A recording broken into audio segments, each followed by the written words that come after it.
We just had our first Divisional Cup finals, and a lot of people wanted the question answered. Are Pete and Pollo carried by exotics? Now with no medallions, no mythics, will they be able to handle the pressure and get their third win in a row? We also had an insanely exciting finish on EU, one of the closest tournaments I've ever seen. And let's just say this new format has a lot of underdogs popping off. There's a lot to talk about. Let's jump into it.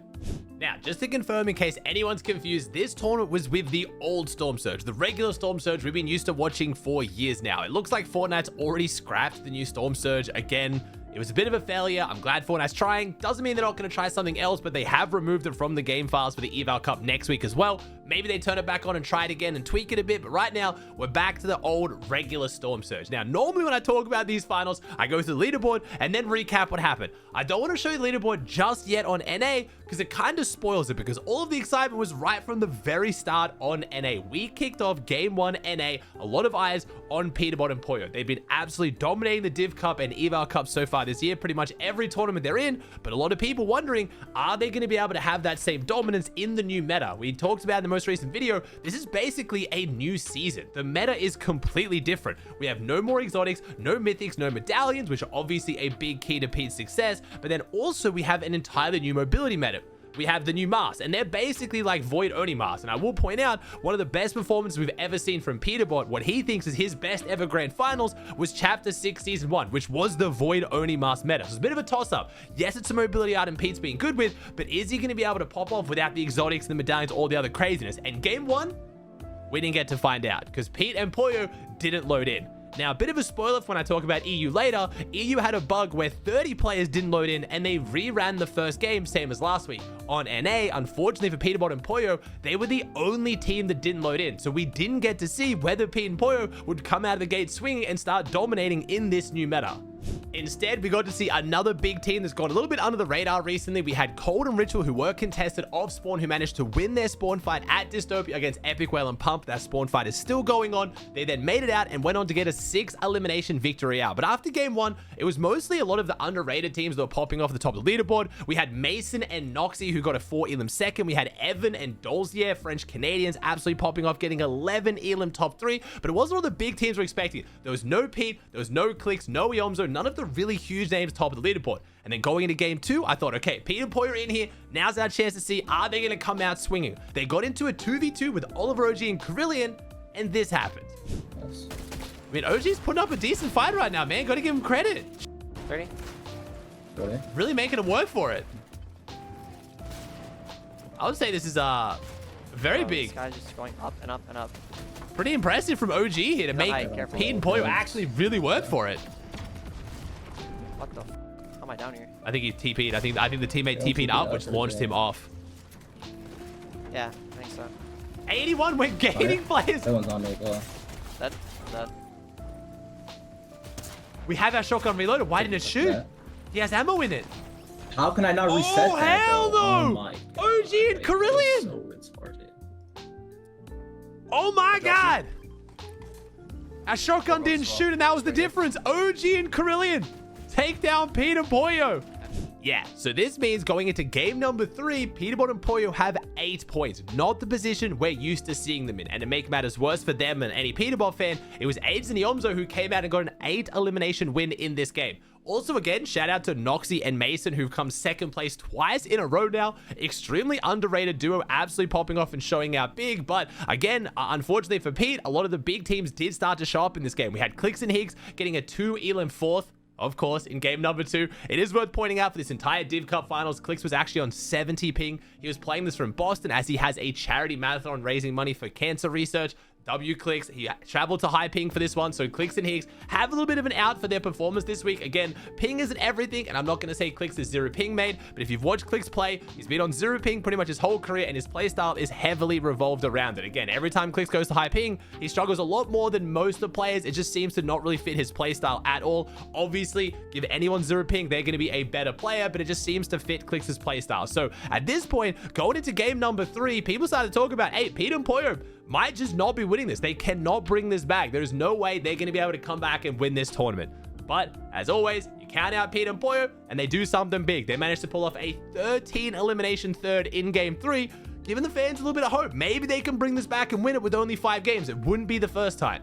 It was in game number 3. We got to see one of the GOATs come out and have a huge game as well. Booga and Aviv getting their first win as a duo in the new season, getting a 9 elimination victory out while they're contested as well at the shafts. It's worth mentioning Booga and Aviv, I think, have over 100 ping combined. Booga playing out of Vegas and Aviv playing out of Canada. Just super impressive high ping performance from this duo, getting a 9 elimination win. Again, Peterbot and Poyo in third. We had H-Cube and Encrypted in second. We had Muzz and Reek getting a 4th place. Muzz and Reek starting to kind of keep themselves up there on leaderboard. Not making any huge moves yet, but definitely still in the running. And then game number 4, again, it's just too scripted at this point. Game number 4 was the chance for Clicks and Higgs with Clicks on 70 ping to come out, take height, and get a 6 elimination victory out, putting them also in the running on the leaderboard. We then had Muzz and Reek get a 10 elimination second, meaning going into game 5 and 6, Muzz and Reek were one of the teams to beat. AIDS and Yoms are up there as well. Mason and Noxy still playing extremely consistent. Peterbot and Poyo doing okay, but starting to slip down the leaderboard. In game number 4, they only managed to get an 8 elimination 9th, and they were starting to fall out of the running. But again, as we know with Pete, whether he's in the running or not, he's almost always going to influence the leaderboard somehow. With 2 games left, this was one of the closest leaderboards I've seen in a minute. We had so many teams that could bring it home. A lot of our big names up there as well. We had Clicks' team up there, Aegis up there. Unfortunately, Cold and Richel have fallen out of the running a little bit after their first big game, but Epic Whale and Pump had stopped playing Central to end up playing NA West farms because of the overlap, so Cold and Richie could have some big pop-offs as well. Meanwhile, Ark and Kanata are still making their way up the leaderboard. We had Noxy and Mason, like I said, playing consistent. Really underrated duos like Yuz and Sharkman, but again, Pete and Poyo were trying to push for that top spot, and as they always do when they're pushing for the top spot, they start targeting the teams doing well, and we've seen Pete do this numerous times. Going into game number 6, we ended up having Vreet and Muzz with like a 70-point lead over almost any team left on the leaderboard. They've been playing super consistent throughout the tournament, and eyes were set on them to close it out. People wondering, would Pete and Poyo land on them? They didn't, but they ended up keying them. And again, a lot of people upset about this one, but at this point, Pete and Poyo are willing to take down anyone in any position if they think it could win them the tournament. Now, Pete and Poyo at this point are 10th place going into last games. They're not top 3. A lot of people are kind of annoyed by that one, but at the same time, Muzz was in my chat. He understood the way it was. If you're in first place, Pete's probably going to go after you to try to win. It's a long shot. It's almost impossible. You have to take them down and then get a 15 elim win and try to take down all the other teams in the way, but it's just how Pete and Poyo play their game. They get stuck into a really long fight with Reet, and this is how it goes. I mean, Reet pretty confident Pete's not keying him because he stayed inside resistance. He didn't try to leave or change their rotate. Pete knows exactly which one they are. And here comes Pete. Pete Poyo have made their way in. Muzz is still inside the resistance space. Reet's on top of the surge base, getting landed on.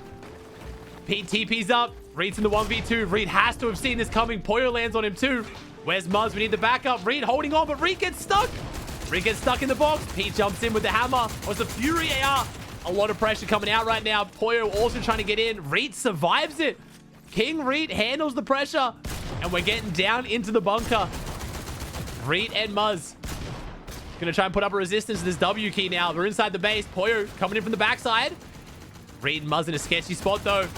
This is where Pete and Poyo thrive, but Muzz and Reet, obviously 2 phenomenal fighters in their own rights. Reet and Muzz actually putting up a fantastic fight right now, especially after Reet got dropped on, didn't take any damage and got out. Very impressive with Muzz. Gets him 50 shield. Has to drop back and try and claim these walls. Reet and Muzz are definitely not strangers. This just looks like a 2v2 box fight wager right now. 35 builds for Muzz, 29 for Reet. How much damage have they done here? How much have they messed up Muzz and Reet's strategy? Pete and Poyo now dipping back into resistance base.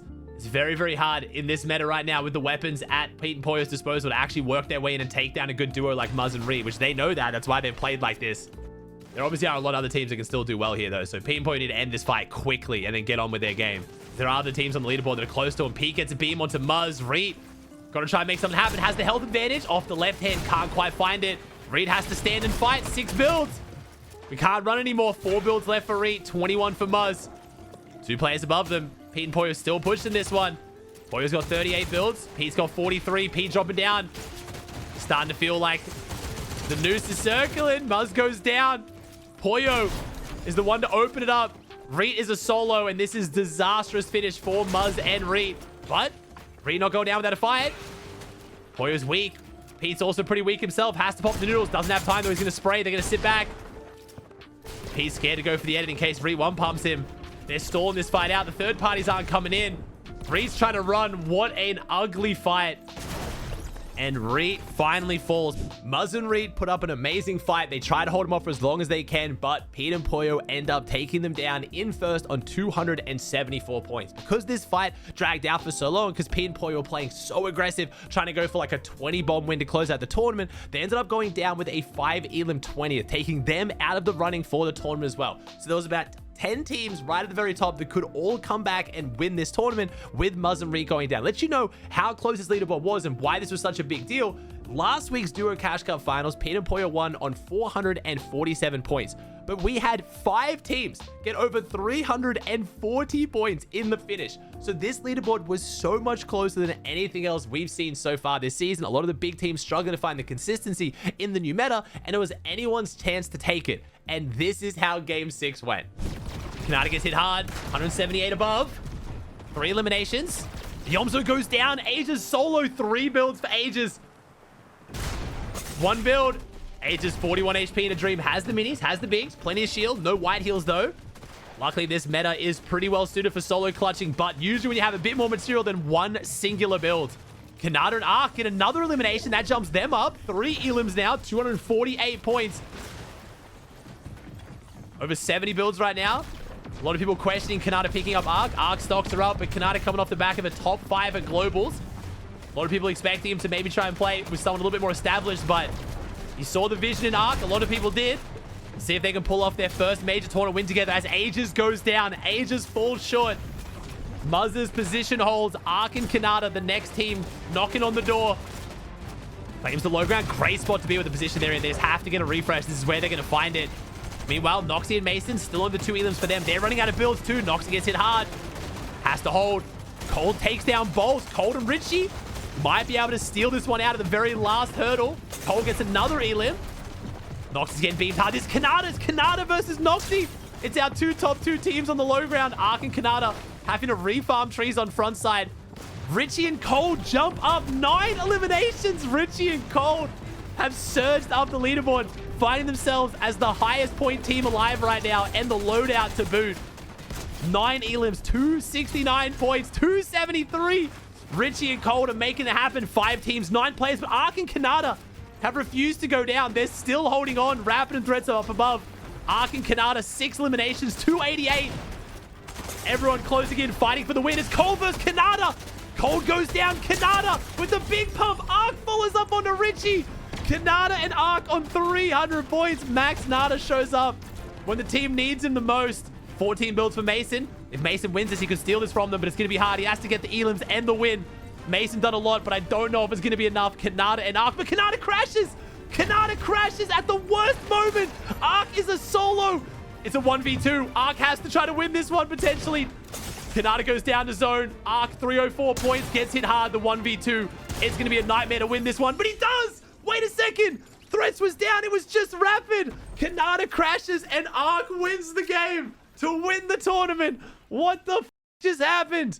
Ark and Kanata come back and steal the tournament. Now, they didn't have a huge start. They got a 1 elim 13th, a 2 elim 11th, a 1 elim 46. So by game 3, they're pretty much out of the running. No one's really looking at them to win the tournament. Then they get a 5 elim 6th, 7 elim 2nd, and a 9 elim win in the last 3 games to bring it back. Absolutely popping off. Now, there was a lot of hype around Ark after Globals. My man was dominating the practice room, putting up insane performances in creative. Then he went out on the big stage in Globals. I think he had the 2nd most elims after day 1, really putting NA West on the map. Kanata obviously getting NA's best placement in 5th, coming back, picking him up, and a few people were confused. Like, yeah, Ark is exciting. He looks good, but you know, Kanata's one of the most proven players on NA right now. Shouldn't he play with someone a little bit more established? But Kanata saw the vision in Ark, picked him up, and let alone Ark is playing from NA West, by the way. He's on about 40 to 50 ping, and they come out and win the Div Cup. Kanata obviously celebrating like he always does. Super exciting. He was incredibly hyped. He didn't stream the tournament, but it was an insane performance from them, especially considering the fact that Kanata crashed.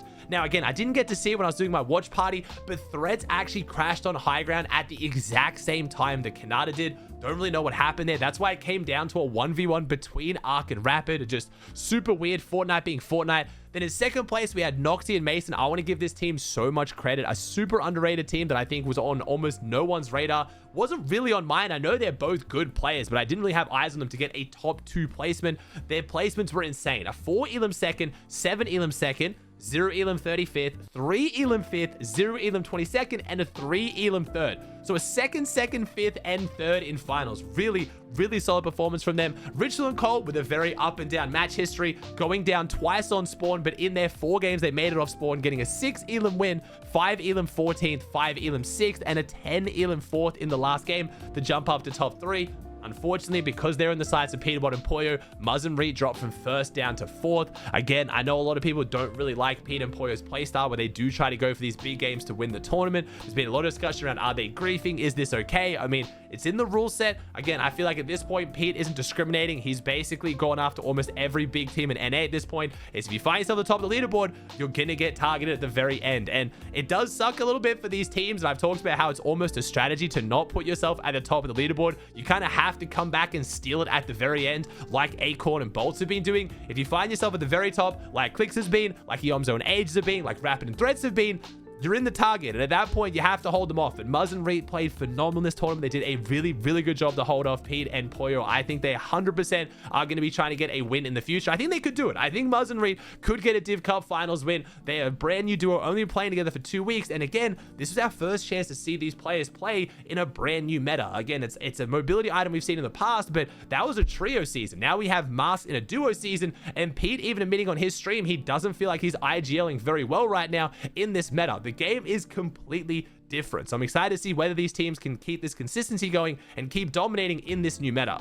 Then we had Yuz and Sharkman in 5th. Very, very underrated duo. Ages and Yomzo in 6th, unfortunately dropping off towards the end of the tournament. Clicks and Higgs pulling off a very respectable 7th. Their 30th place in Game 5 really let them down, sadly. Then we had Rapid and Threads, one of my favorites to win the tournament. Starting off slow, but finishing off with a 5 elim 8th and a 4 elim 2nd, showing they were starting to understand the meta towards the end. Joji and Donnie in 9th, and then a very surprising position for a lot of people, Peterbot and Pollo in 10th, but again, with only 5 games played. Now, I know that was a long recap of NA, and if you're an EU fan, I'm sorry, I'm not going to do as long of a recap for EU, but hear me out. I have a couple good reasons for this. Firstly, the tournament was very strange. Like I said, game 1 bugged. They had to rerun it, which means Fortnite Tracker and Asari and all the online leaderboards are just wrong, which makes it really, really hard to recap what happened. But don't worry, I do have the leaderboard here of the actual top 10 at the finish of the tournament. Shout out Waz and the Havoc team for running this one. This is not counting game 1, but it was also a bit of a weird tournament because remember, a lot of the big names didn't qualify. This is always going to be a battle of the underrated teams trying to pop off and trying to show up. We still had some big names there. Malibuka was still here, Cammy was still here, but we were missing big teams. We had no Pablo Fredoxy, we had no Mustache, we had no Swizzy and Vanya, we had no Savage, we had no Rezon for Deal, we had no Chicho Trulex, just a lot of really big names missing, so it was never going to be as crazy of a tournament, but it was extremely fun to watch, and it was a super close finish. The finish to EU was insane. This leaderboard was so ridiculously close. I'm going to show you me watching it live, trying to figure out who's won, and me talking about Kurama and whether he was going to win the tournament. Before I break down the leaderboard, just so you know how insane this last game was. So if this team finished on 286 or more, chat, they overtake Ping and Kira, unless my math is wrong. Which it genuinely might be, but I don't think it is. It sounds wrong in my head, but... Well, I mean, it should be this hard to do math. It's just 35-point difference. And and you got a minus 4 points off Akira because they got 4 points game 1 that didn't count. So basically, so 30. Oh, I see so what they you're gotta go saying. to 289. Yeah. Minus 4 points. Yeah, 289. Yeah. Kurama's Oh, fighting. Double kill. Double kill. Takes down Kyrie. Takes down Yako and Kyrie. Fred's favorite players.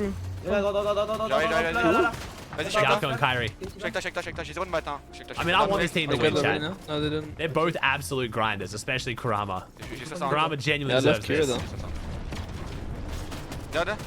Oh, Prietus! No. They got French finger. They're fine. They got French finger. They're fine. Oh, no, don't die. 288. Come on. No. One team just has to die. Oh, no. Oh, Nice! Nice! Let's go, W Kiro. Bro, you're such a hater. No, I just love Kiro, bro. Okay, that's fair. That's fair. No, I think they're 2 love points off Kiro. winning unless I'm wrong, chat. Again, we can't refresh the leaderboard, but I'm pretty sure, 99% sure they were literally 2 points off winning. 0 bits, 0 bits. Unless Cammy's gone crazy here Nah, as I'm well. happy they got second, but like, I love Kiro, bro. Yeah, that's fair. If you like Kiro, that's fine. Crack. That's fair. Less zones, bro. Mumsy said on hide again. Mumsy said are getting back-to-back wins to close out the tourney. Oh. Oh. Oh. Oh, no, okay, we're okay. Yeah, Kurama and Akira got mad passion for it, bro. They could win. Mumsy and Sato... Wait, could they win? Wait. Mumsy and Sato were fourth going into this? Wait, they could win. They were 55 points down. Wait a second. I think Mumsy and Sato might have stolen this. Kamihari Wait. just died. I think Mumsy and Sato just stole it. 2 back-to-back wins. So that was me and Phronoxy trying to figure out if those extra few points that Kurama and Akira just missed out on is what lost them the cash cup. They ended up coming 6th, and now, yes, I am terrible at math. Sometimes the unk brain hits, okay? I should have probably realized that a few other teams overtook them. I didn't realize 5 other teams jumped up, with Mumsy and Sato closing out the back-to-back wins to finish off the tournament. Winning on 316 is ridiculous. Mumsy and Sato played so phenomenally well. Again, if you guys know anything about my stream, I absolutely love cheering on the French teams. I'm guessing we're going to have another French LAN next year because Rocket League LAN has been announced to be in Paris at the end of next year, and they always link up the Fortnite tournaments with the Rocket League tournaments. So I think that was kind of like them announcing we are going to have another Globals in Paris, and we cannot have another French LAN with no French teams. And Mumsy and Sato have been looking incredible. 2 phenomenal fighters. Their creative mechanics are insane. They're 2 of the scariest players in Zone Wars and in Realistics on EU. But now pairing up together, were they going to be able to bring it together and actually play a competitive format? Yes, they played phenomenally. They absolutely popped off. Malibuka and Panzer in second. Huge shout out to them, coming second place on 298 points while contested at Kappa Kappa Factory. They got a bit lucky with the game 1 being cancelled. That was their worst game of the tournament. Managed to bring it back in the other 6 games though and absolutely pop off. Then we had Cammy and Hari in third, who were also contested over at the bridge, but they were splitting it. They weren't actually ever fighting. So again, a little bit different situation for them. Then Ping and Kiro. And now I need to show you the zones to talk about how well Ping and Kiro did. They came 4th place on 285 points. And this is what the zones looked like. They dropped first order base. They were running from Narnia every single game. So luckily for them, we are in the mass teleport meta, so they can get around the map a little bit quicker. But that is still an insanely impressive performance against all odds. They really did pop off. I think with a few better zones, they could have won this tournament, but full credit to them. Then we had Snazy and Icy again, another French team finishing off in 5th overall on 284. Look at that leaderboard. 2nd place, 298. 3rd place, 295, 285, 284, 284. From 6th up to 2nd was only 14 points difference. Just a ridiculous finish to what was a very fun tournament. Then we had Podesai and Asa in 7th overall, who were getting into a bit of a heated exchange with Queasy and Thomas on the timeline. Again, Queasy not too happy with this duo. They ended up getting the last laugh, finishing in 7th overall. Then we had Dan Tapuzo and Hallie in 8th, Skyjump and Werix, another French team, in 9th, and then Loki and Rash in 10th overall. I know I've talked about it a lot, and some of you guys might be sick of it, but we have a new development in what's going on with Mr. Savage's duo. Now, it was talked about whether Shark and Teeny played poorly, whether Shark would drop Teeny to play with Savage. Now, apparently Shark has confirmed that is not going to happen. He will be playing with Teeny. However, the other best option for Savage was Focus. Now, Focus and Shark were actually contesting each other at Supernova. Both teams didn't do too hot. Focus doing really poorly, so there is a good chance we might get to see Focus and Mr. Savage playing together next week. This hasn't been confirmed, but it was one of the major duos on the cards, and Focus and Haris did not play particularly well together. So Focus, I'm guessing, will be looking for a new duo, and at this point, it kind of has to happen. They both don't really have anyone at this point. Mr. Savage couldn't play this week properly because he had a charity football match on during finals. But next week, as far as I'm aware, there's nothing going on. So we might finally get to see Mr. Savage playing with a proper duo. Overall, it is a very different meta. There has been a lot that's changed to it, but honestly, I'm enjoying it a lot. You could see what difference it made when everyone had even chances with their drop spots. No one had mythics, no one had medallions, no one had exotics. Everyone got the mobility, and all of a sudden we start seeing a lot of underrated players coming up and popping off at the top of the leaderboard, which I am a huge fan of. So I'm super excited to see how the competitive meta goes forward, and I'm really excited for the solo cash clubs which are taking place today. If you want to swing by my stream, I'll be live on Twitch and YouTube watching EU and NA and Brazil. Come watch, see how solos plays out, because I hope it's going to be as good as duos.